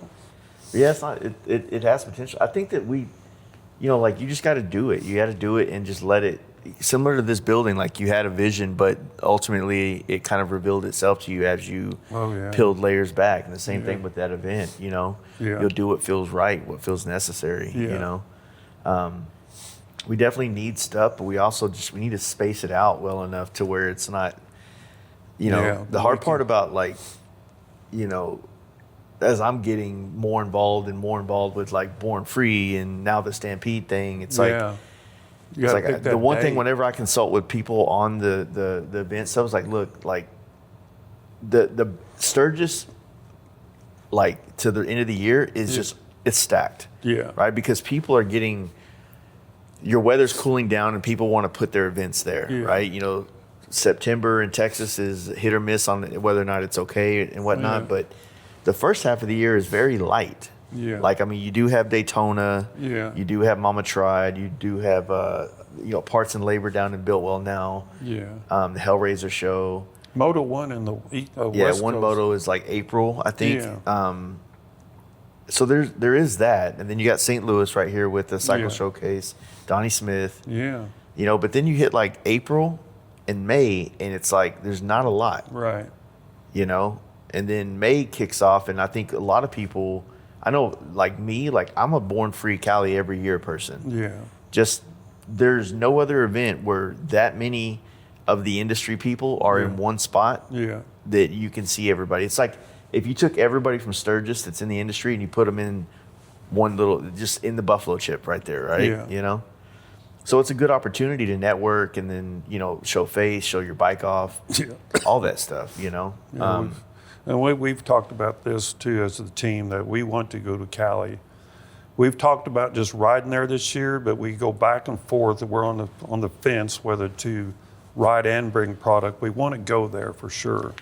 We want to get the vibe of it, but as business people, we want to go there to sell product. Like Cody and Megan has both told me, like we have no Western exposure. We have good exposure and good dealership distribution in Florida, the Carolinas, and our biggest one get lowered and stuff all on the East Coast. Our West Coast deal is we got a couple of strong dealerships, But we're really, really pushing to bring our product to Born Free Cali. Yeah. Yeah. Well, the thing, like, well, you guys would probably have to get set up with like San Diego Customs in their little area, but Yeah. the most part, or the other part, is because San Diego Customs has the bike show. Yeah. Like, it isn't a bad idea just to go there and show presence. Yeah. You know.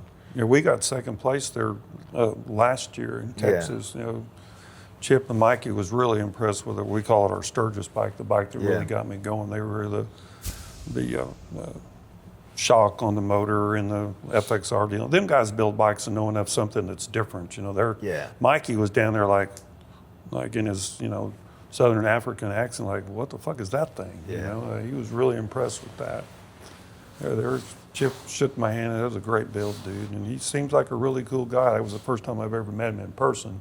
Yeah. You know, he's pretty famous on the internet, but he's a really cool guy. Yeah, they're good dudes. Yeah. Dog lovers all like that about him. Yeah. Yeah, they got. I mean, the California one is just a good vibe. Have you been to California yet? Oh, it's completely opposite of Texas. Yeah. But yeah, like going out there, and I mean, it's a good thing for content as well, because even if you don't ride out there, once you drop and you hub out of that area, you have coastline, you got Neptunes, you got all this stuff in LA. You can hop over the mountains, go into the not necessarily Central Valley, but like I can show you a great hotel that does some pretty cool, if you ever want to go to Palm Springs. Really? Yeah, some fun stuff out there. Yeah. Well, that's what we talked about just this last Saturday. We're going to have a little group meeting that if we go, sell product, we'll trailer bikes there. Because Cody Haggard, him and Rusty just went that whole deal. They went almost to Canada and back home, So we'll bring product, stay there for 4 or 5 days, goes north as time allows us, and then head back. Yeah. Yeah, so that's probably what we'll do, we're thinking. So she can ride with us. So we'll bring 4 bikes, all product, do the show Saturday, Sunday, then head north to the Redwoods and come home. Oh, yeah, that'd be super nice. Yeah. Yeah, I think the best Redwoods, because I've ridden, I think, all the Redwood spots in California. I think the best one is just the Avenue of the Giants, and that's all the way at the top corner. But the trip to get there and back, it's amazing. See, I'm planning on riding my chop. Yeah. I'm planning on riding my chopper to California for Born Free this year. Yeah. And I think it'll give me enough time to really get familiar with the bike, because I really want to be able to, whatever it's dialed, right? Yeah. But if something was to happen, I want to be competent enough with the shovel heads and the 4 speeds and stuff like that to kind of dial it in. But there's just north of San Francisco, I think the best coastline riding is north of San Francisco. Yeah. Because of the big cliffs, the big surf. Well, you have that in between Monterey and San Luis Obispo, but that area is so overrun with tourism, and it's almost always got a rock slide on it, so the openings of it is always kind of hit or miss.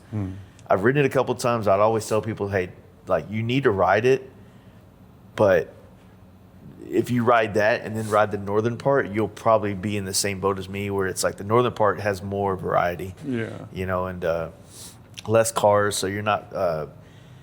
What sucks is, like, you'll get stuck behind like one of these like rental RVs, and they're huge, and so your whole front is like blocked, and they're going slow, and it's all it is like dipping in and out and in and out, because it's like you're on the side of the mountains, right? And so you on the outside of the mountain, then it comes in and out, and I don't know. It's sick, but from LA, it's like, other than Neptunes, like, you just almost want to skip all that and go to San Luis Obispo, and then go north, because otherwise you'll spend hours and hours and hours trying to get there. We'll take your advice and route that way. Maybe pull the trailers up that far north, and then unload and then go up there. Yeah, it's super nice, man. Like, because you can do the Central Valley up to like, like where Ness is in Dublin or whatever. And riding in San Francisco is pretty badass. I bet. Like watching Max Shaft all those years. Oh yeah, 100%. Yeah, Oakland. The bridges, and it's such a photogenic city. There's lots of viewpoints and vista points, and the hills create a lot of layers. Oh yeah, and then the history of the Angels having the Frisco cut tanks and all the mid controls and all the raised up stuff. Yeah. So that's kind of my thing of a jockey shift, no front brake. I want to go ride it in the hardest place you can think of. So Dude, I got a shovel head bobber I built back in the day, and I got some pictures of it downstairs I was going to show you before we leave. I built that bike with no front brake thing. That's cool. And I took it to Bikes, Booze, and Barbecue. I cussed myself so freaking bad. Sitting at a hill, and I had mid control, so I'm trying to hold on the front brake, balance my bike with one foot, and then jockey shift like, okay, I'm never going to do a bike without a front brake. I don't care if I got to build a little magnesium thing off a Yamaha dirt bike just to be able to not roll backwards down in Fayetteville, because it's kind of like San Francisco, not at scale, but I'll never do that again. See, I thought about, on this build, putting a brake lever up there and then just having a dual caliper on the rear. Definitely. But definitely, I wanted it to be the hardest thing you could ride. Yeah. Well, So, that'll no front definitely be brake. hard. That's definitely not easy. It's just a different experience, man. Like, I was talking with Larry from Chopper, Lone Star Choppers. He was down in Texas with us all weekend. I got to hang out with him quite a bit, like him a lot. He shut down the bars with us every night. Yeah. And I was telling him, like, man, it's the shovel head and the chopper shit ain't really about trying to prove anything. It's just like, when you tell me about the choppers y'all used to ride and build, or when I listened to Rich and all these people I've met, like they're telling me about something that I can still go experience. Yeah. It still exists. And it's not expensive. It's not. Like, that chopper didn't cost me that much. No, The FXR cost me a lot. Yeah, especially if you find a shovel head that you can rebuild, like you and me. I got an 82 shovel head FXR that's just sitting there waiting, like maybe a decade from now, that I'll build a retro rod with a shovel head, and FXR full touring deal, so it's sitting in the corner. It's pretty ragged out, but I've only paid like $1,800 for it. Oh, that's my birth year one. I got to get one day. Yeah. Originally, that's what I wanted to do on the FXR chop, was an 82. I got it on sale today for $5,000 if you want it. Do some. I'll see if I can affirm it. Yeah.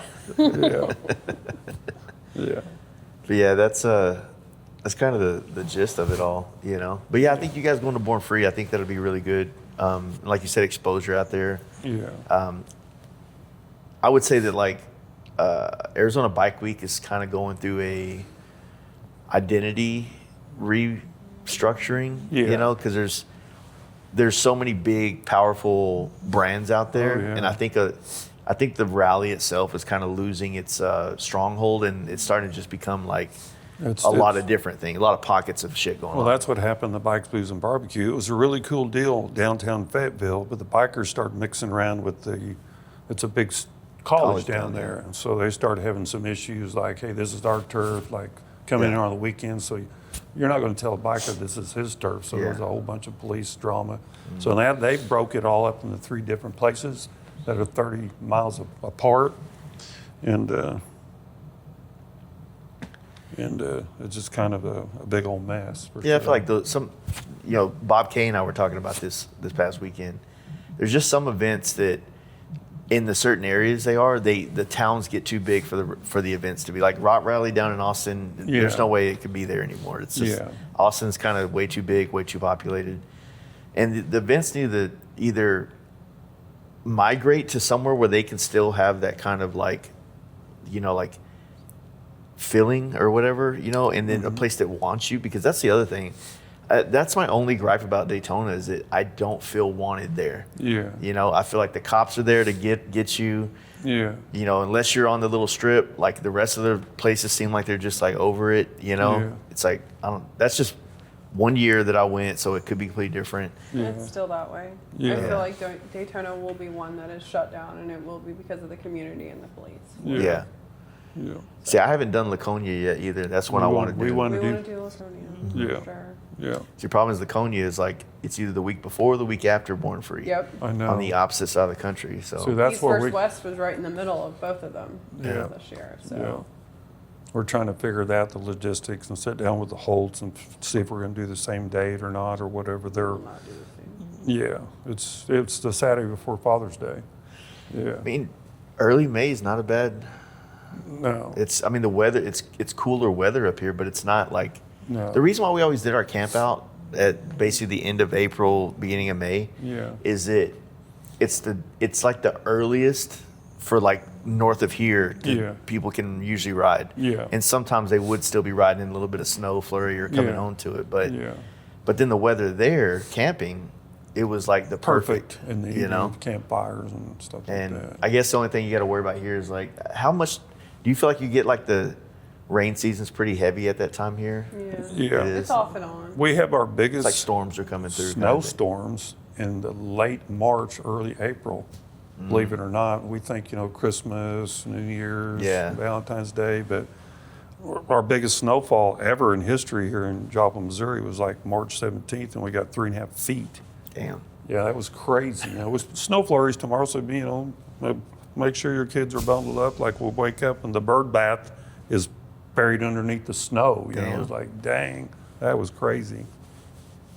Yeah, and we have really bad ice storms that part of the year. We usually have power lines and schools are out. So we're going to look at the history of Joplin and figure out a date that's going to work Yeah, I mean, for us. June isn't a bad date. No. I guess it like I said, it just kind of starts to infringe on all the other. Yeah. Not that, like I said, it's just. I guess I'm being selfish here because I'm thinking about like my availability because I really wanted to go this last one. Yeah. And I actually, I think I wasn't even going to go to Born Free this year, but I ended up buying a plane ticket last Yeah. minute and just Yeah. flying out there. So. Yeah. Yeah, it's like my Gold bike needs a complete overhaul because Yeah. it's Yeah. like 35,000 miles on it, and it's just Yeah. been Yeah. dogged Road out. and put in the garage. yeah. And then the new bike, the new FXR, is not. It's a sell bike. Like Yeah. I'm just getting it dialed, getting Yeah. some content, and then it's going for sale. Yeah. The chopper is, Be forever. it's the chopper, the new one, the shovelhead chopper, like that. I want to ride that. Yeah. But that's where the whole getting a newer bike comes into play, where it's like, okay, yeah, I'm going to run up there real quick. Like Yeah. the chopper, I'm going to have to plan that. Yeah. All right, I'm going to make sure this is good, go through it. Yeah. But if I had a new Road Glide or a new ST, Yeah. You'd be gone. I'm just like quick once over and just throw my shit on it and go. Yeah, especially if something does happen, that you can just pull into dealership and get a fuse or a new tire or whatever. A couple of our friends have bent wheels. Devin and Rusty, wasn't Chelsea that bent a wheel? Rusty. Yeah, well, it took forever just to find a wheel on a late model bike. They were in town for a day and a half, Yeah. dealership to dealership. They don't stock wheels, and then a custom wheel, like, okay, that's too much, Yeah, yeah. Luckily, they all had friends that kind of helped them figure out the wheel situation, But even if you were on a shovelhead, it's still kind of an issue. It's something they couldn't get at a dealership. Yeah, dude, right now, like driving up here this morning when some sun finally came out, dude, Yeah. the fall foliage that's happening right now is pretty sick. It's It's real, gorgeous. it's So, gorgeous. I want to I probably won't see much of it, but a little bit of I'm going to Kyle's tonight. Yeah. So he's kind of, off in there. But before Oh yeah, he's starting in the hill. He's at the very northern part of the Ozark Yeah, Hills, and him and Bare Knuckle Paul both are in the. When you start getting to St. Louis, you start noticing, especially on a motorcycle, the elevation dropping and going just into St. Louis. Yeah. Yeah. Yeah, we just went to St. Louis to a Hell's Angels show, which was kind of a funny deal for sure. Yeah. Won Best of Show. We were in the clubhouse, and the guy had some badass choppers, and the guy that won Best Chopper, he was kind of like, and they're all really cool guys. Garrett was a cool guy, Ron from Springfield, and I said, I won Best of Show, and the guy leaned over and said, what color's your bike? Because I ain't got no paint on it. He goes, huh? Like they walked by my bike. Yeah. And he said, I want to look at your bike when you get done. So they went out and looked, and I showed them all the details. Oh, I get it now. Mm-hmm. But that's the people that, that don't, and you want to be one of the best painters in the industry. That does draw people in. Yeah. But when you're judging a bike and you walk up to each bike, then you start learning some little details of a mountain bike shock to take off, the vibration out, or Yeah. things that are totally custom. Then a true builder like Darren was a judge there from McKay Art and Garrett's. They get that. But a lot of people walk by an unpainted bike and not realize that it's got as much custom parts as anybody else. Yeah. Yeah, the paint helps. Like, it helps it helps draw people to your bike. Yeah. And I've been saying this a lot lately, or just in general. Like, you don't have to go that far. No, you don't. You don't have, like, it needs something. It needs some kind of identity, and the paint can help you achieve the identity. It doesn't mean that it needs to be a flame job or a panel paint job or any of that, but it needs a nice touch. And I've always said that Loker, I always felt like was one of the best at simplicity but cleanliness. Yeah. And he's always had a good job of like you not having to cover the bike in graphics to have a good flow to it. Yeah. He just painted our lowrider. We just got our paint job back from him. It's really nice. So yeah, that's kind of the thing, is that like I just feel like it needs something, you know.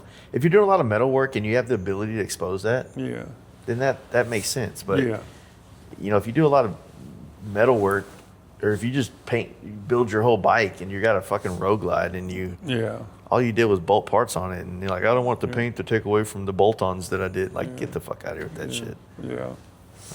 I was always inspired about some of them Japanese guys that do so much metal work. But a lot of their bikes are just art. They're not rideable. You know, like I can't remember his name, Zero Engineering, that had all this brass and really crazy headlights and looks like a fighter out of the Julius Caesar freaking era and all that stuff. And it's like, it's all cool and stuff. It never was my deal, but I was trying to do a blend between real good metal art and engineering and stuff on stuff. So.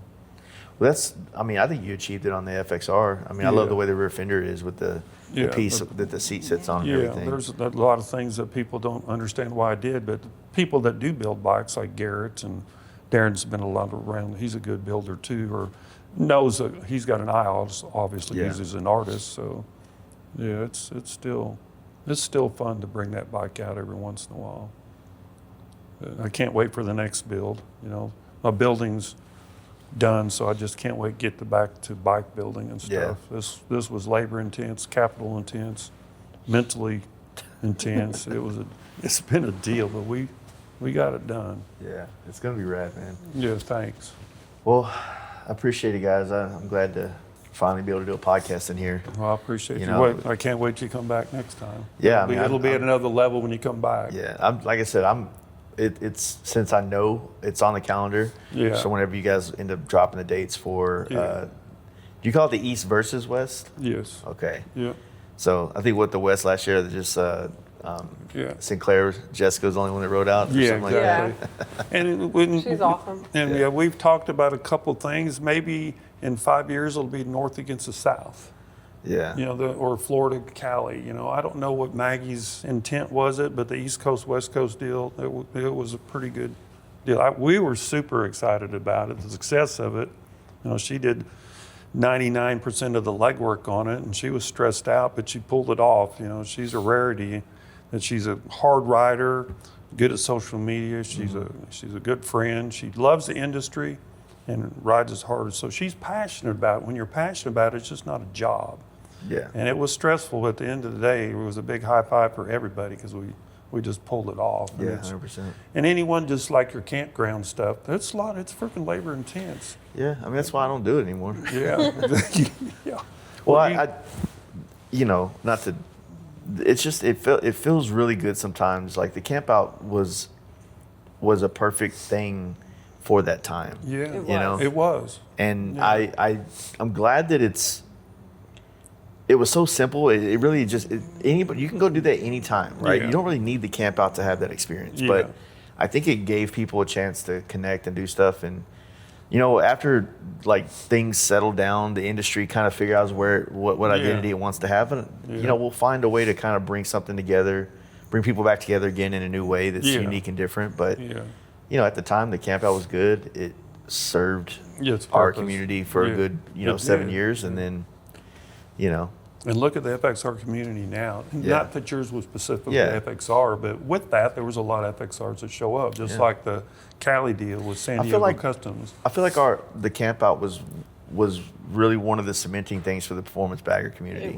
It was. You know, because it gave a chance for, guys like Kyle and Justin, my machinist, and Steve Chamberlain came to every one of them. Rode down and it really gave people a chance to see some of these guys and for them it was a big connection for a lot of people.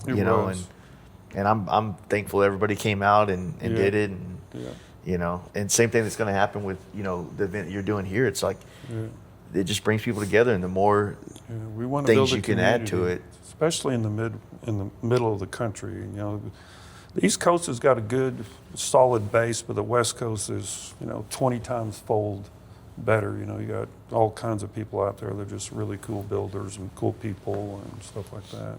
Is that all your riding they get? I know. Yeah. I was thinking about, man, there's a part of me that wouldn't mind moving a little bit further north than where I live. Yeah. And then this cold front that just came through is essentially the one that we have down there. So it's our first time getting down into the 30s. And then when I got out of the Jeep to go to the gas station to pee, I was like, damn, it's still fucking 30 degrees out here. I was like, I don't know if I'm ready for this. This is like it was 20 degrees here this morning. Yeah. But it was just 70. It's been pretty good for us here lately, but right now it's on now. Yeah, Winter is chilly. here. Yeah. All right, guys. Well, I appreciate it again, man. I'm very. When you say I'm proud of you and you're like you're older than me, it feels weird. But I am. I think that just knowing you for the last couple of years and seeing your vision come together, it's inspiring. No, That's a better way to you. put it. Well, I try hard. It's been a struggle, but again, I'm a hard-headed Dutchman. It's going to happen, and it's a legacy. Yeah, I want this a legacy. Again, I want to be. Arlen Ness has always been a great example. I explained that to a couple of people, but I appreciate you supporting us too, Jace. Over the years. Yeah, 100%. I'm the biggest fan of you, or as you are of us. Thank you. I appreciate it. Yep. We'll have to do another one next time so you can talk more. Absolutely. Totally down. Maybe you can come We'll up just for talk an FXR cameras. Friday or Yeah, if I have one. We'll see. All right. I appreciate it, man. Thanks, guy.